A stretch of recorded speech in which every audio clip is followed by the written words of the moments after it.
Occultists do not reject the Bible, by H P Blavatsky.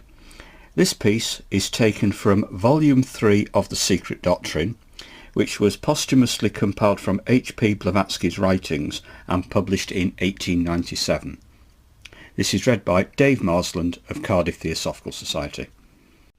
Occultists do not reject the Bible. Those who labour under the impression that the occultists of any nation reject the Bible in its original text and meaning are wrong. As well reject the books of Thoth, the Chaldean Kabbalah, or the Book of Zion itself. Occultists only reject the one-sided interpretations and the human element in the Bible, which is an occult and therefore a sacred volume, as much as the others. And terrible indeed is the punishment of all those who transgress the permitted limits of secret revelations. From Prometheus to Jesus, and from him to the highest adept, as to the lowest disciple, every revealer of mysteries has had to become a Christos, a man of sorrow and a martyr. Beware, said one of the great martyrs, of revealing the mystery to those without, to the profane, to the Sadducee, and the unbeliever. All the great hierophants in history are shown ending their lives by violent deaths. Buddha, Pythagoras, Zoroaster, most of the great Gnostics and founders of their respective schools, and in our own more modern epoch, a number of fire philosophers of Rosicrucians and adepts.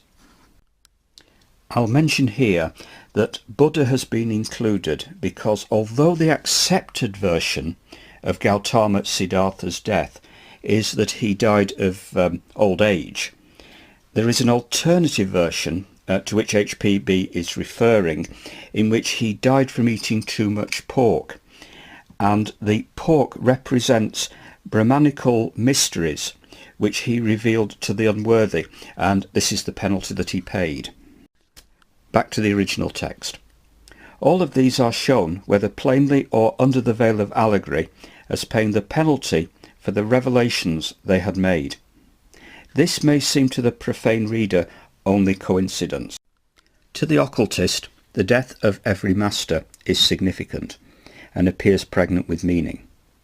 Where do we find in history that messenger, grand or humble, an initiate or a neophyte, who, when he was made the bearer of some hitherto concealed truth or truths, was not crucified and rent to shreds by the dogs of envy, malice and ignorance?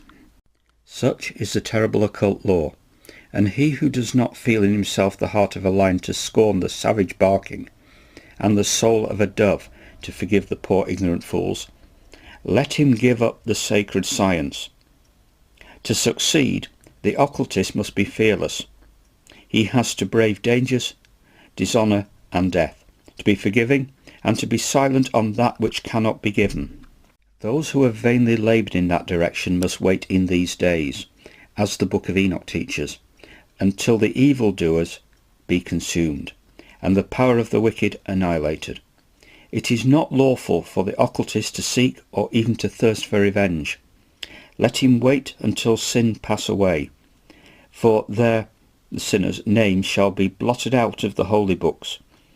Their seed shall be destroyed, and their spirits slain. Esoterically, Enoch is the son of man, the first and symbolically the first subrace and the fifth root race.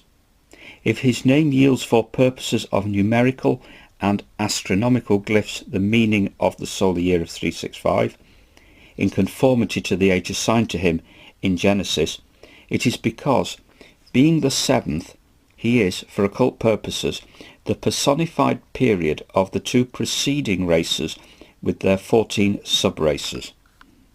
Therefore, he is shown in the book as the great-grandfather of Noah, who, in his turn, is the personification of the mankind of the fifth, struggling with that of the fourth root race, the great period of the revealed and profaned mysteries, when the sons of God coming down on earth took for wives and daughters of men and taught them the secrets of the angels.